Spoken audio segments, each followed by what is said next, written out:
A paz do Senhor, querido amigo e irmão que nos acompanha de perto e de longe. Nós estamos aqui juntos mais uma vez, como de praxe toda semana, falando sobre a palavra de Deus, comentando a lição da nossa revista Betel Dominical, dessa feita a lição de número 5, da nossa revista Os Discípulos de Jesus Cristo. Hoje nós falaremos sobre a importância do jejum na vida dos discípulos de Cristo. Esse daqui é o FamaCast Rede Farol. Eu sou o pastor Mateus, meu muito obrigado pela sua audiência, por você amigo que está sempre aqui conosco. E antes de nós iniciarmos, antes de eu apresentar aqui os nossos convidados, eu já queria pedir para você, parar aí, vou te dar aí 5 segundinhos, para você se inscrever nesse canal, para você clicar no gostei, comentar para mim de onde você está assistindo a gente e enviar esse vídeo para alguém que você considera que vai abençoar a vida dele. Por quê? Todas as vezes que você faz isso, você mostra para o YouTube que esse conteúdo é relevante. E ele vai estar mandando e indicando esse conteúdo para mais gente. Fazendo assim, você nos abençoa, você faz esse canal crescer e você também contribui para que a palavra de Deus ela seja espalhada. Então, sem mais delongas, nós estamos aqui com 2 convidados muito especiais. Nós estamos aqui com o evangelista Paulo Renato. Paulo já é conteudista aqui da Rede Farol, já produziu muita coisa, já comentou aqui no podcast também. E é uma alegria ter você aqui de novo, meu amigo. Se apresenta para aqueles que ainda não te conhecem, fala um pouquinho sobre você, sua atuação.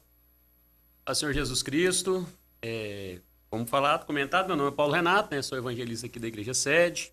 Trabalho com a parte de ensino dos adolescentes, e sempre estou tentando ajudar em outras áreas aí da igreja. É um prazer estar aqui com vocês. Também atuo até como professor, de física nos colégios. Estou nessa área. Física, tenho certeza que o pessoal gosta mais de teologia. Com certeza.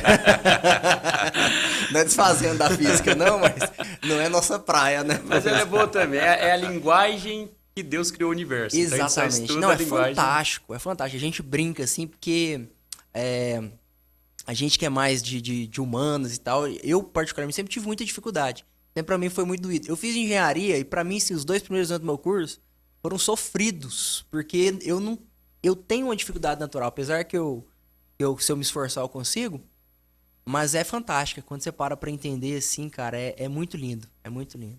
Estudar, esse negócio aí, mas estudar as ciências, a matemática, é uma forma também de você compreender a Deus, porque Deus criou o universo de uma maneira lógica, ao qual a gente vai desvendando essa lógica por detrás das ideias divinas, Então, olha, que maravilha. Seria mais ou menos isso. Mas esse agradeço o convite. Boa.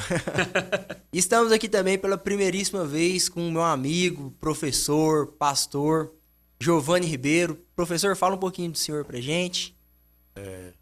Quero cumprimentar a todos os irmãos com a graça e a paz do Senhor Jesus. É um prazer, pastor Mateus, estar aqui com você, também com o meu colega professor aqui, Paulo Renato. E eu sou professor, pastor. Atualmente eu leciono aqui na nossa Faculdade Assembleiana do Brasil, a FACEB, e sou professor também do ensino médio. Trabalho com os meninos do socioeducativo. Olha, bacana. Trabalho há muitos anos com os menores infratores, É um desafio, mas Deus tem nos dado graça. Quero dizer para o Paulo Renato que quando você falou da física, a física é importantíssima. Porque a física é a mãe da ciência. Eu sou professor de filosofia e nas minhas primeiras aulas de filosofia eu trabalho com os meninos, os pré-socráticos. Uhum. E quem foram os pré-socráticos? Eles foram os primeiros físicos da humanidade. Sim.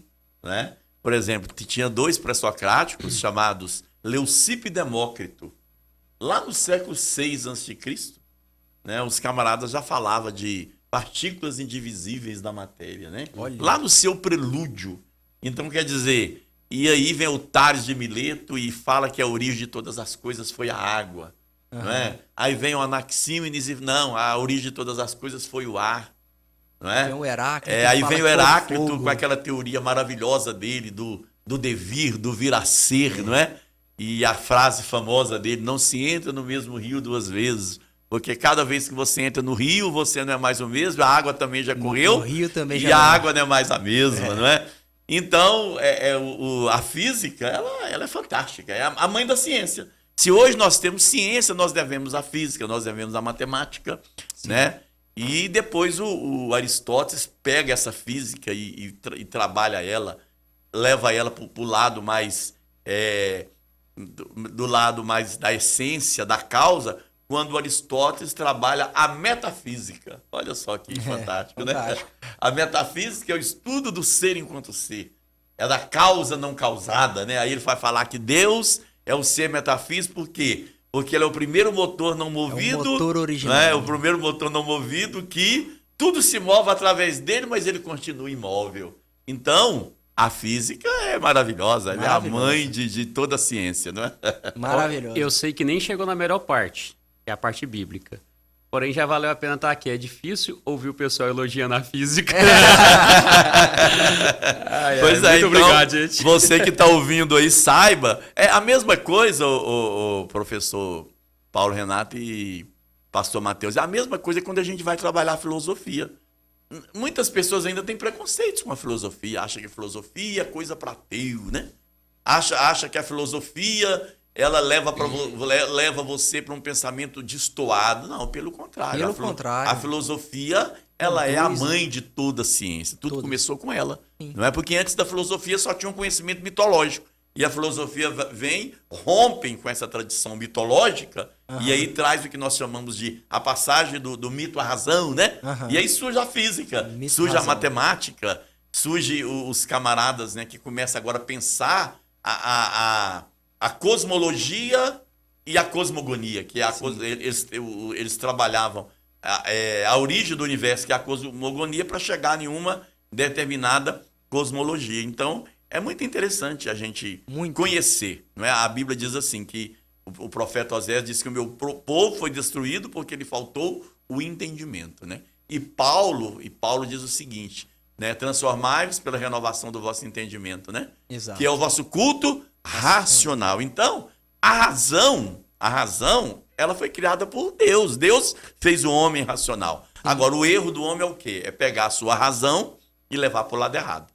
Quer dizer, você tem uma faca na sua mão, você utiliza ela na cozinha.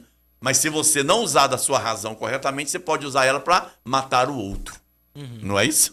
E só para devolver também assim, a admiração, eu lembro que na faculdade, quando a gente estava fazendo, aqui na Universidade Federal, os professores que eu tinha, os doutores lá, eles quase todos eu ouvia a mesma coisa. Eles tinham vontade de voltar e fazer um curso de filosofia. Era morro de prático, vontade. Era natural ali. Olha, eu falo, os meus alunos me perguntam, professor, e se nós tivéssemos oportunidade de fazer outros cursos, qual os cursos que o senhor orientaria? Eu falo, olha, todo o estudante, até eu mesmo tenho vontade de fazer e quero fazer ainda se eu tiver oportunidade.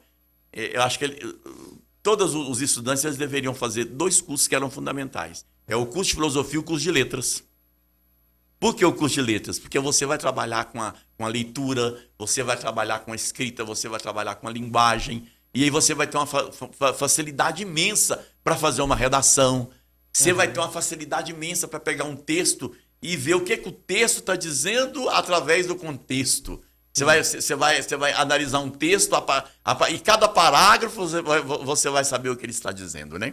Aí a filosofia, porque ela é a mãe da ciência, né? Sim. E ela nos leva ao despertar do senso crítico. E é interessante que eu estava vendo, pastor Mateus, a Bíblia, ela é um livro filosófico.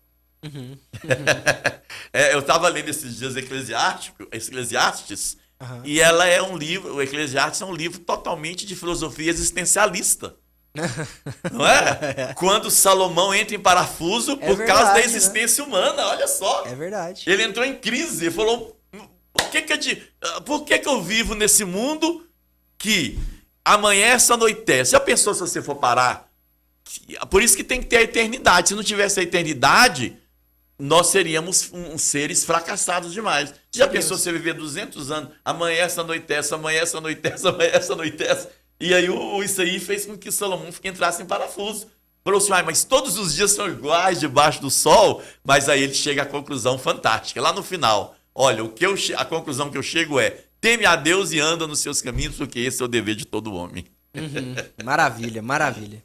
Amados, aqui a gente vai longe, viu? A gente vai longe. Porque eu também, eu amo a filosofia, eu já fiz uma tutoria do Pedro Duche, pastor presbiteriano aqui de Goiânia. Excelente. Ele é PhD em filosofia. Ele não, é excelente, fantástico. Então aqui a gente vai longe, mas vamos voltar pro jejum. Eu gostaria de fazer aqui menção dos textos de referência que o nosso autor, né, o comentarista dessa lição aqui, que é o pastor Eliel Araújo, ele faz menção. Primeiro texto lá em Mateus 4, 1 e 2. Então foi conduzido Jesus pelo Espírito ao deserto, para ser tentado pelo diabo. E tendo jejuado 40 dias e 40 noites, depois teve fome. E chegando-se a ele, o tentador disse: Se tu és o Filho de Deus, manda que estas pedras se tornem pães. E Mateus 6, versos 16 até 18. E quando jejuardes, não vos mostreis contristados como os hipócritas, porque desfiguram o rosto, para que aos homens pareça que jejuam. Em verdade vos digo que já receberam seu galardão. Porém tu, quando jejuares, unge a cabeça e lava o rosto, para que não pareças aos homens que jejuas, mas sim a teu Pai, que está oculto, e teu Pai, que vê o que está oculto, te recompensará. Maravilha. Mas eu acho assim, pra gente iniciar a nossa conversa, e até também para facilitar, porque muitas das pessoas que nos acompanham podem ser novos na fé, né? Novos convertidos. Então é bom nós começarmos do começo. É sempre bom começarmos do começo. Muito bem. O que é o jejum bíblico? O que configura um jejum à luz das Escrituras?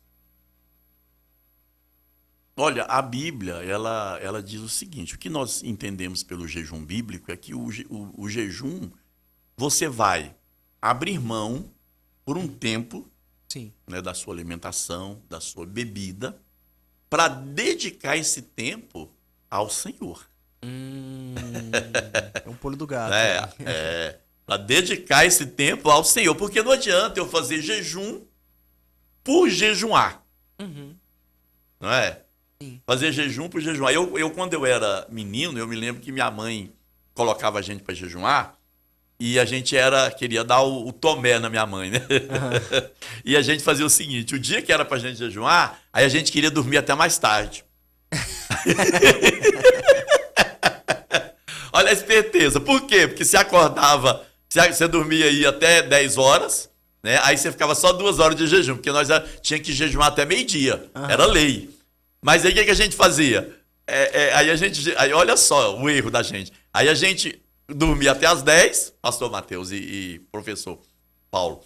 E aí jejuava só 2 dias. Aí minha mãe ficou esperta, né? Uhum. Aí quando era dia de jejum, 7 horas da manhã, ela levantava a gente. Não, vocês vão levantar, né? Lavar o rosto, sem parecer no rosto e sem cara de piedade. Eu não quero. Aí ela até brincava com a gente. Eu não quero cara de piedade, eu quero cara de paisagem. Não quero. E vocês vão ler a Bíblia e orar. Porque o jejum é isso. Mulher sábia. Sabe. Então, quer dizer, o jejum, ele é essa prática que você abstém da comida e da bebida, mas com propósito, né, de orar, de buscar o Senhor e de ter um relacionamento mais íntimo com o Senhor. A gente tem que levar em consideração, porque o jejum em si, igual quando você vai no médico, né? Alguns exames necessitam de um jejum. Certo. Então, é bom definir mesmo. Você se abstém de alimentos ali, às vezes de líquidos. Sim, tem que fazer essa. Para poder fazer o exame. Ali é um jejum. Uhum. Só que quando a gente fala na Bíblia, né, esse jejum ele não bíblico, tem um propósito. Ele vai da abstinência, mais a questão de uma finalidade espiritual. Isso. Exato. Então, por exemplo, Jezabel, em um dado momento, né, quando ela envia as cartas, ela acaba pedindo, convocando um jejum lá em 1 Reis. Sim. Mas aquele jejum não é um jejum... Para aqueles que estão acompanhando, que às vezes não se lembram, só para fazer um parênteses... Jezabel, que o Paulo Renato citou aqui, ela foi a esposa do rei Acabe, que institucionalizaram o culto a Baal no reino de Israel. Então ela era uma mulher que ela ficou conhecida, né? o espírito de Jezabel, depois que é citado lá em Apocalipse, ficou conhecido como esse espírito de revolta contra a vontade do Senhor, né? De idolatria. Então é essa pessoa que o Paulo está dizendo que em determinado momento da história de Israel apregou um jejum, né? Então...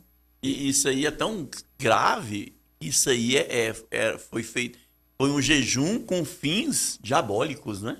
Sim. Diabólicos, malignos, olha só a diferença, né? Exato. É porque a gente tem que tomar esse cuidado. Sim, claro. A gente pensa até estendendo assim, né? Oração, jejum, porque tem oração e jejum que não parte do Senhor. Então, por exemplo, uma oração de uma vez teve um caso desse, uma oração, a mulher pedindo oração para que Deus terminasse o casamento de uma mulher lá com um homem para ela ficar com o marido da mulher. Eu acho que eu já ouvi essa história. Então, assim, essa não é uma oração que parte do Senhor.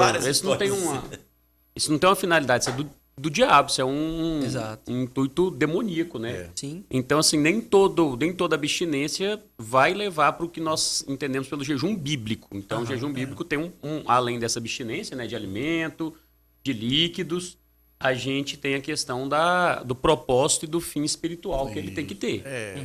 Eu sempre costumo dizer o seguinte, que no caso da oração, existe oração e existe oracão. O pastor Giovanni é cheio dos...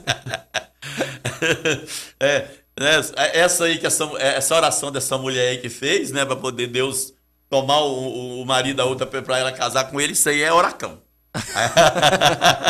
Agora o cristão não, o cristão ele faz oração. E a palavra oração ela é formada por duas palavras: orar e ação. Oração.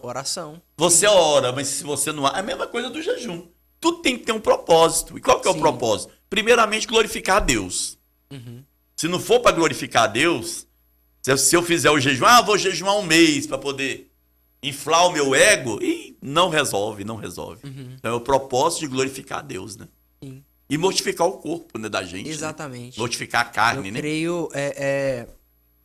Eu creio que muito do jejum, assim, pessoalmente, quando eu faço, é como se dizer para Deus que meu corpo precisa daquele alimento que eu estou me abstendo. Só que minha alma precisa muito mais da presença de Deus do que o meu corpo precisa de alimento. Então, precisa dessa finalidade, né, muito específica e muito intencional. O jejum tem que ser intencional também, né? Pra gente poder estar realmente buscando uma intimidade, algo novo da parte de Deus nesse sentido. E assim, só que a gente sabe que existem equívocos também, né? Nós já comentamos alguns assim, mas então, essa abstinência de alimento, como que é? Qualquer alimento? Eu posso fazer jejum de Coca-Cola? Eu vou fazer jejum de quiabo. Fazer jejum de pimenta. Giló. Jejum de chocolate. O problema é o seguinte, certo isso. no nosso meio, nós, por exemplo, vamos falar de nós, assembleianos, né? Clássicos, né? Pentecostais clássicos, né? Nós temos uma forma de jejuar que nós aprendemos, que é aquele jejum que você faz aí até meio-dia, mas é o jejum seco, né? Sem água, sem líquido, a gente aprendeu sempre assim. Agora, hoje tem muitas essas inovações, esse jejum, né? Vou jejuar de coca, outros fazem um jejum, vou ficar calado uma semana que eu converso. Eu, por exemplo, tinha que entrar nesse, que eu converso muito, né? Então eu tinha que fazer esse aí. Mas o jejum mesmo, que a gente aprende, assim, que a gente sempre aprendeu, é o jejum. Você tira um tempo para você abster, né, do alimento, abster da água e jejuar mesmo, né? Então, à luz das escrituras, nos exemplos que nós vemos, porque assim, a Bíblia, ela não deixa, isso é até bom para as pessoas que estão nos acompanhando, a Bíblia não te entrega uma teologia sistemática pronta. Não. A Bíblia não te entrega... A Bíblia, a grande parte delas são narrativas, e a gente puxa das narrativas aquilo que é doutrinário. Sim, né? Claro. O jejum é uma dessas doutrinas, e a gente puxa dos exemplos, né? Isso. E aplica, né? Exato. Aplica a vida espiritual. Exato. Sim. E nos exemplos que nós temos na Bíblia, o jejum sempre é uma abstenção total de alimento. É uma abstenção total, não é uma abstenção claro. seletiva. Parcial, né? Parcial, às vezes a gente pode falar assim que por um período de tempo, né? Quando a Mas- gente fala em jejum parcial, o jejum parcial é o seguinte, isso os próprios médicos orientam. Quando você vai fazer um jejum prolongado, aí ele entra como jejum parcial porque você tem que usar água. Água, exato. Não pode por causa dos rins. Aham. Né? Se você for fazer um jejum aí de dias, né? Um propósito aí de um jejum acima de 24 horas, é recomendado o quê? Acima de 12 horas, né? Sim. É recomendado que você faça o jejum, mas você beba água. Sim. Sim. Amados, então... Tem só uma ponta aqui, né? Porque tem alguns que vão levantar a questão de Cristo mesmo, né? Sim. A questão da água, porque naquele ponto de Cristo ali, Exato. a gente tem que... O texto fala assim, ó, e depois Jesus teve fome. Não fala E o que é texto não fala decente, sobre teve sede, né? Então muitos alegam que Cristo pode ter bebido água.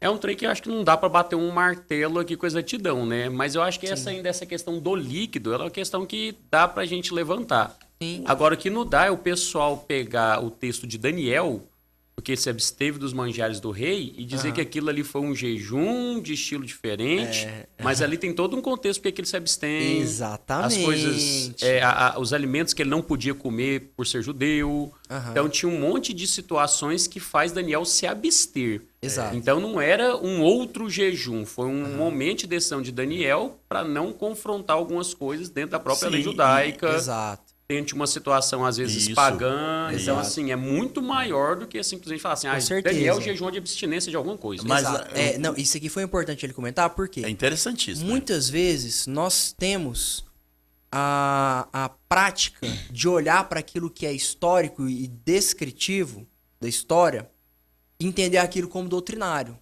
E nem sempre. Às vezes o texto ele está contando a história. Né? E com todas as suas nuances, com todos... Por exemplo, quando você é picado por uma cobra, o que você faz? Você procura uma cobra de bronze para você olhar para ela, igual Moisés fez lá no deserto? Não, aquilo ali é um fato histórico.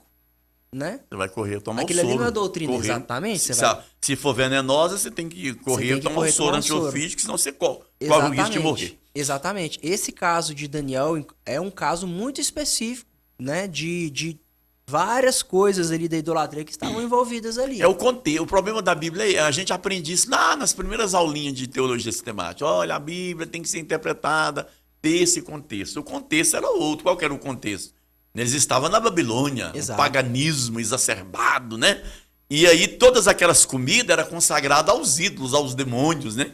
E ali era outro contexto, né? Agora, você não pode pegar aquilo ali e de repente falar, não, eu vou jejuar. Aí começa a abrir jejum de precedentes, Daniel. né? Ah, eu vou jejuar de chocolate, eu vou jejuar de Coca-Cola, eu vou jejuar disso, daquilo. É É a complicado. famosa frase, né? Texto sem contexto. Vira pretexto. Pretexto. E o trem vai aumentando. Eu vou jejuar de videogame, eu vou jejuar Boa, de... de o YouTube. trem. Abre precedentes. Exatamente. Amados, então assim, quando a gente olha para o jejum e a gente, à luz de tudo isso, por quê? A gente entendeu já o que é jejum, a gente entendeu quais são os motivos que nos levam a jejuar, mas por que nós devemos jejuar? Por que é importante para o discípulo jejuar? Olha, a Bíblia diz, quando a Bíblia fala que o cristão tem que jejuar, faz uma ligação com a questão da mortificação da carne. Exato. Eu acho que entra Né? muito no processo da santificação. É a né? santificação, a santificação. Como é que a gente atinge a santificação? Tem várias formas, né? Mas uma das formas de buscarmos a santificação é por intermédio da oração e do jejum.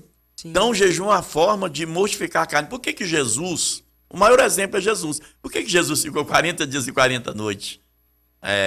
40 dias e 40 noites que o texto fala, né? Que ele não comeu. Porque ele queria mortificar a carne. E mostrar que nem só de pão vive o homem. Ele mesmo disse isso, né? Exato. Mas de toda a palavra que procede da boca de Deus. Exato. E assim, a Bíblia não nos mostra qual foi se houve um propósito específico nesse jejum de Jesus.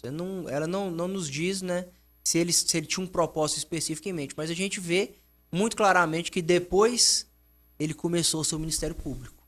Então nós podemos, né, à luz da história, entender que Jesus, logo após ser batizado, né, o Espírito ter descido sobre ele ter jejuado, ele ter sido tentado no deserto, Logo depois a gente pode entender como um período de preparação para começar. Preparo espiritual. Um preparo espiritual Não para é? começar o seu ministério público. Porque foi justamente após esse evento que ele começa, né? E também mostra que o próprio Jesus sabia, como Deus, né? Porque ele possuía as duas naturezas, ele era humano e ele era divino. Como divino, ele sabia que ele enfrentou uma barra pesada. Porque ele estaria diante do próprio Satanás. Então, quer dizer, ele ia lutar ali, era com potestades e principados, então precisava muito. Porque logo depois que jejuma, quem que aparece? O próprio Satanás, para tentar, com as tentações básicas da vida, da qual nós somos tentados constantemente, diariamente. Exatamente. E a revista, ela traz um ponto lá no 2.3 que eu gostei, que ela fala assim, ó, em um tempo com tantas distrações e ativismo, a prática do jejum e da oração pode contribuir muito para exercitarmos a autodisciplina. Então ela acaba evidenciando, né, o domínio próprio. Com certeza. E uma característica do fruto do Espírito. Então, quando a gente está em certeza. jejum ali, a gente tem que dominar a nossa carne, nossa vontade de se alimentar. Exatamente. Então, assim, eu acho interessante isso. Evidencia outras coisas, características. E isso, a gente não está nem falando dos outros... Nós estamos falando dos benefícios espirituais do jejum. Mas nós não estamos nem falando dos outros. Por quê? Quando nós exercitamos esse tipo de coisa, a neurociência vai dizer que você está reforçando caminhos neurais de autocontrole, né? O que vai te levar... Hoje em dia está muito em voga essa questão da endorfina... Endorfina? Não, né? Vai apertar. Como que é, gente? Nossa, o tempo inteiro estão falando sobre isso. É o hormônio do prazer. Eles falam que é o barato. Tem o barato e tem aquele que é o...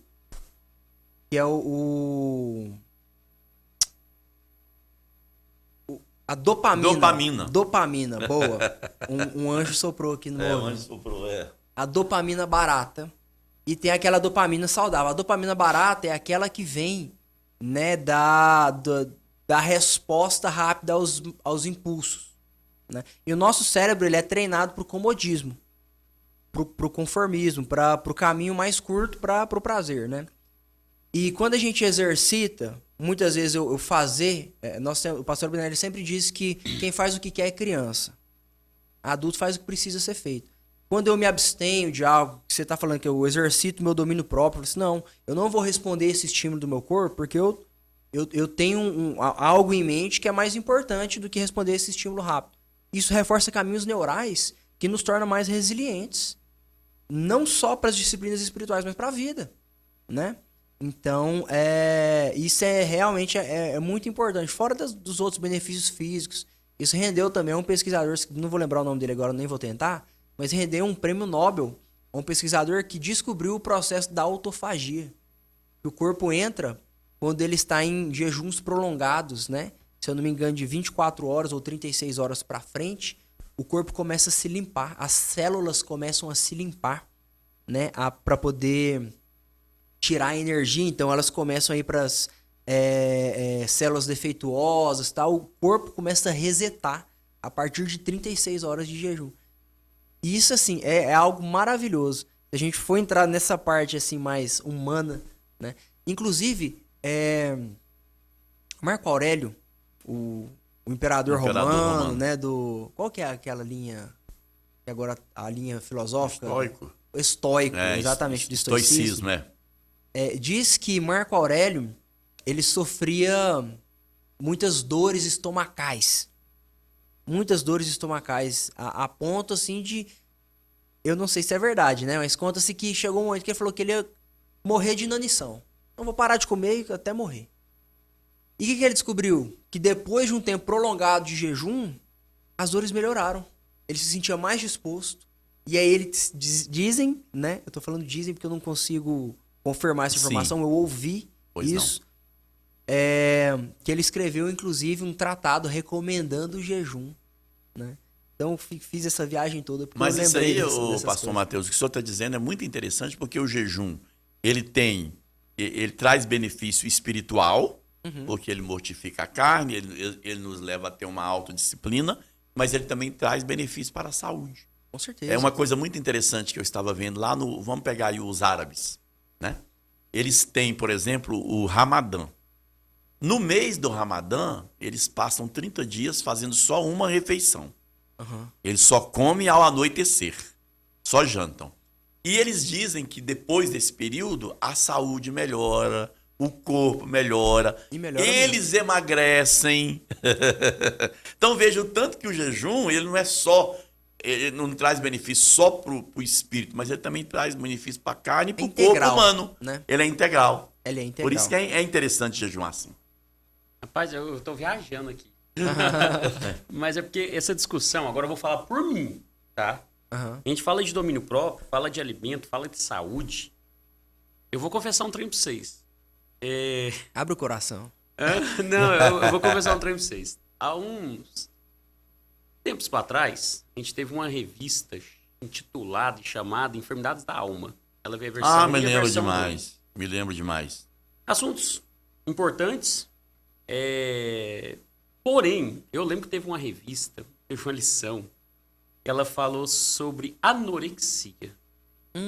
É um ponto, assim, importante, mas eu acho que tinha que ter o irmão tem que ser um pouco técnico ali da área, psicologia, para poder Claro, discutir. claro. Porém, o que me chamou a atenção, eu vou falar por mim, porque eu posso falar aqui, digamos que eu estou na posição de fala. Você tem lugar de fala. Tem Você não lugar queria de falar fala, isso, mas Tem. você É porque pensou. vai ter irmão que vai falar assim, vai falar assim, mas irmão, eu tô usando a expressão que virou moda, né? Não que eu concorde com ela, mas Ah, você concorda. ela virou moda.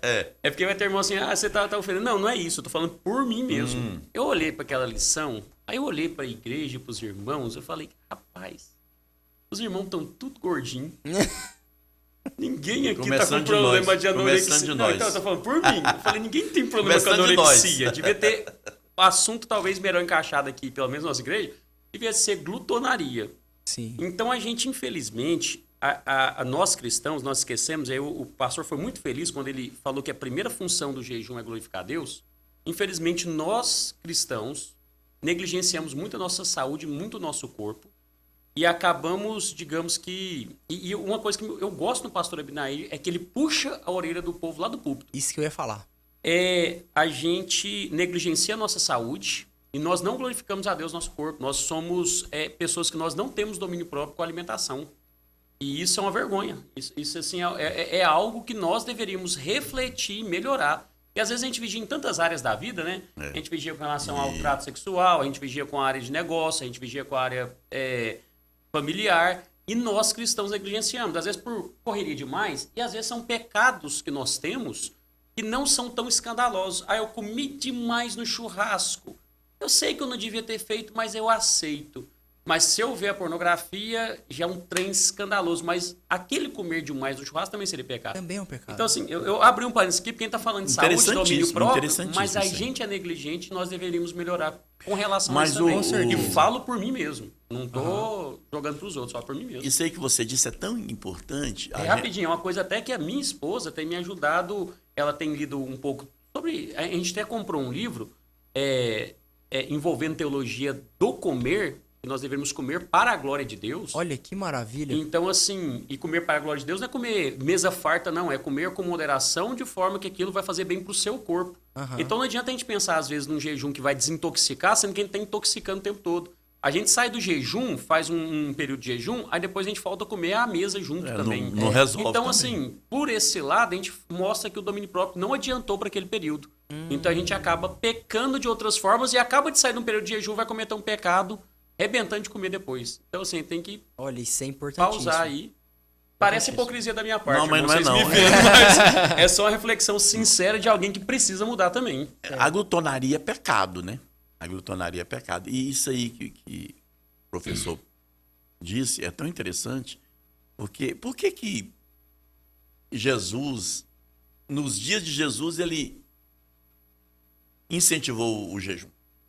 Porque a cultura, por exemplo, a cultura romana e a cultura grega, eles eram glutões. É interessante, né? Exato, né? Eles eram glutões. As festas era glutonaria. Abaco, né? E Apolo. você sabe o que era comum nas festas, nos banquetes romanos?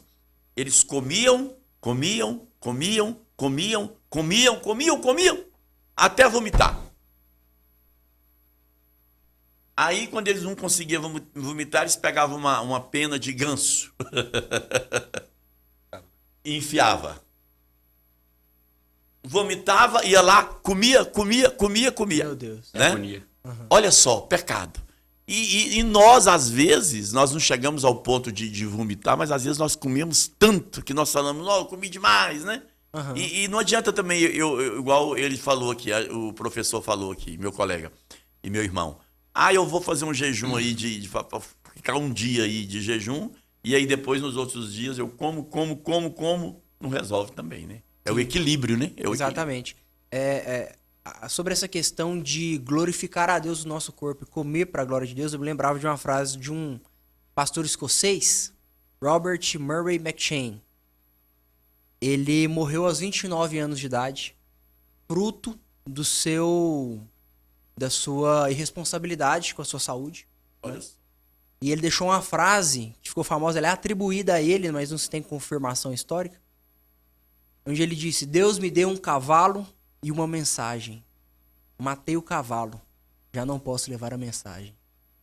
Então fica aí a reflexão pra gente, né? Fica até engraçada a frase. Muito boa, Muito mas fica até engraçada. Mas é basicamente isso.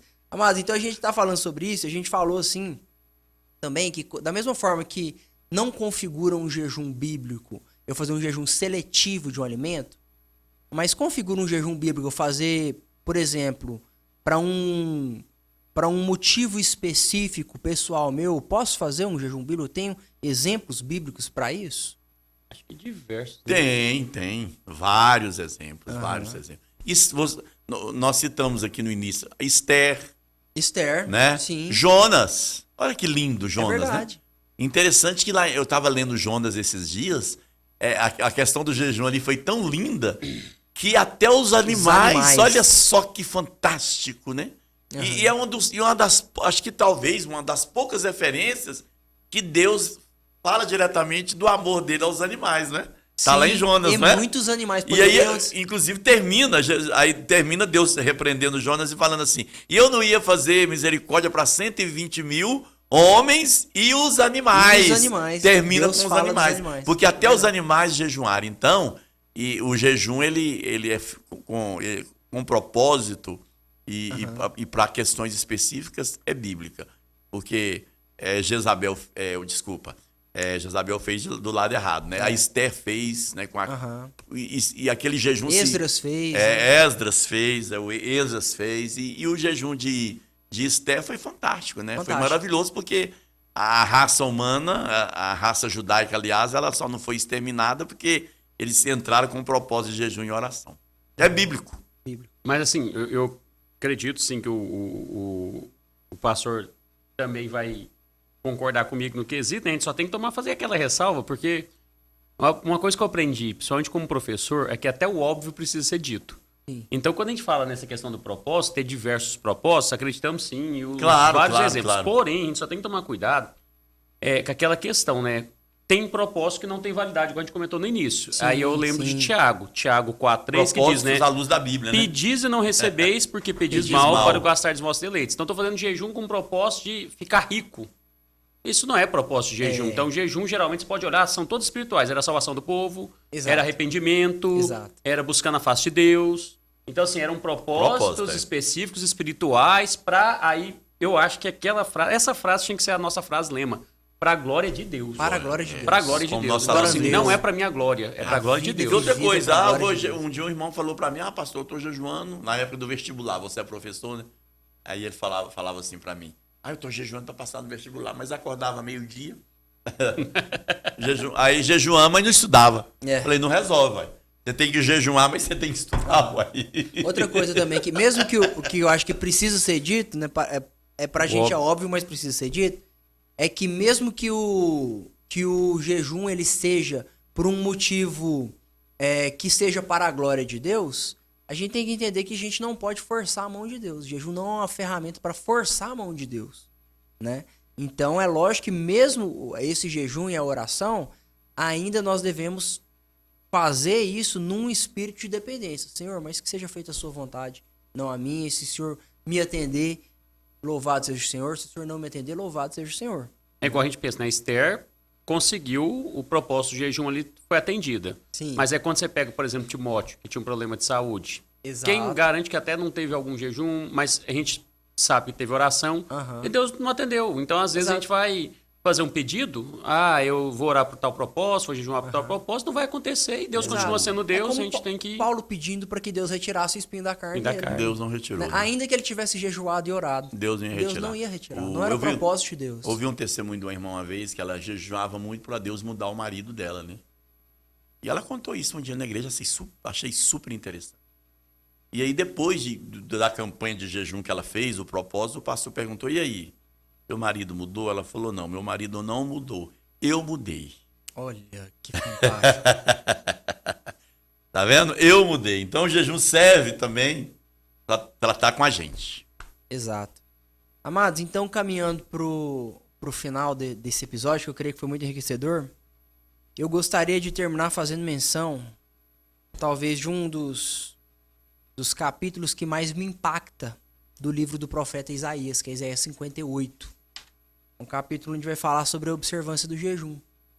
E lá ele começa falando do que o povo jejuava a Deus, né? E ele vai descrever esse povo. Ele vai falar assim, ó. Mesmo neste estado ainda me procuram dia a dia. Eles procuravam o Senhor dia a dia, todos os dias. Tem prazer em saber os meus caminhos. Eles tinham prazer na palavra de Deus, em conhecer os caminhos de Deus. Como povo que pratica a justiça e não deixa o direito do seu Deus, perguntam-me pelos direitos da justiça. Tem prazer em se chegar a Deus. Vamos combinar, esse povo, muitas vezes, eles estão melhor que a gente. Né? E olha o que Deus diz em sequência, na boca do profeta.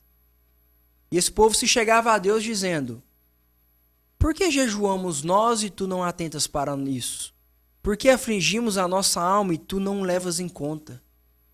Deus responde, eis que, no dia que jejuais, cuidais dos vossos próprios interesses e exigis que se faça todo o vosso trabalho. Eis que jejuais para contendas e rixas e para ferirdes com um punho iníquo. Jejuando assim como hoje, não se fará ouvir a vossa voz no alto. Seria este o jejum que escolhi? Que o homem um dia aflige sua alma, incline sua cabeça como um junco, estendas debaixo de si pano de saco e cinza? Chamarias tu a isto de jejum e dia aceitável ao Senhor? Então veja, o que Deus está denunciando aqui no povo? Ele está denunciando a disposição do coração, a intenção do coração daquele povo que amava a Deus, mas que jejuava com propósitos que não agradavam ao Senhor. Deus não se agradava desse jejum. Ele não se agradava da forma com que ele tratava o seu próximo. A maneira como que ele... Ação, né? Não tinha exatamente. Ele tinha jejum, tinha contrição, mas não tinha amor ao próximo, que é o que ele vai continuar dizendo aqui no final do capítulo. Olha, isso aqui me impacta profundamente. Do verso 6 em diante. Porventura, não é este o jejum que escolhi? Que solte as ligaduras da impiedade, desfaça as ataduras da servidão, deixes livres os oprimidos e despedace todo jugo. Porventura, não é também que repartas o teu pão com faminto, recolhas em casa os pobres desabrigados, e se o vires nu, o cubras, e não te escondas do teu semelhante? Então romperá tu. Olha só, isso aqui é fantástico. Quando Deus encontra um coração desse jeito, um coração disposto a servir a Deus e ao próximo, e é isso que é ser igreja. Ser igreja é servir a Deus e aos irmãos, né, e ao próximo. Ele vai dizer, então romperá a tua luz como a alva, a tua cura brotará sem detença, a tua justiça irá diante de ti, e a glória do Senhor será a tua retaguarda. Então clamarás e o Senhor te responderá, gritarás por socorro e ele dirá, eis-me aqui, se tirares do meio de ti o jugo, o dedo que ameaça e o falar injurioso. Se abrires a tua alma ao aflito e fartares a alma aflita, muitas vezes tudo que a gente precisa, olha que lindo isso, se abrires, se fartares a alma aflita. Muitas vezes as pessoas só precisam que a gente pergunte como é que elas estão, que a gente abrace, que a gente escute. Verdade. Eu acho que isso é tão simples, é tão básico, né? Mas às vezes a gente é tão ensimesmado, né? Teve um episódio pra trás que eu falei, eu não sei quem comentou isso, agora me fugiu, acho que foi Chesterton. Ele disse que quando você olha pras pinturas, pras representações de Buda, ele tá sempre na posição de lótus ali, num lugar assim, interiorizado, né? Tudo centrado no eu, puxando pra dentro ali, né? Tentando atingir o nirvana. Quando você olha pras representações de Cristo na cruz, ele tá sempre de braços abertos, sangue sendo derramado por outros, olhos esbugalhados. E eu costumo dizer que o evangelho nos puxa pra fora de nós, né? Ele tem que nos tirar de nós mesmos, nos elevar ao serviço, né? E ele continua, então a tua luz nascerá nas trevas, a tua escuridão será como o meio-dia. O Senhor te guiará continuamente, fartará a tua alma até em lugares áridos. Fortificará teus ossos e será como um jardim regado, como um manancial cujas águas jamais faltam. Os seus filhos edificarão as antigas ruínas. Levantarás os fundamentos de muitas gerações. Um coração assim, um cristão assim, levanta os fundamentos de muitas gerações. Serás chamado reparador de brechas e restaurador de veredas, para que o país se torne habitável. Eu acho que isso aqui é um tapa na nossa cara, não é? Brilhante, brilhante. Nos chama, assim, realmente para rever as intenções do nosso coração. Eu sempre que eu tenho oportunidade de falar, acho que eu sempre repito essa frase. A guerra sempre é travada no coração. Ela sempre é travada no coração. Nós somos chamados... Davi era um profundo conhecedor do coração humano. Ele foi chamado homem segundo o coração de Deus, né? E soube ensinar muito bem isso para o seu filho, porque Salomão é o autor bíblico que mais fala sobre o coração.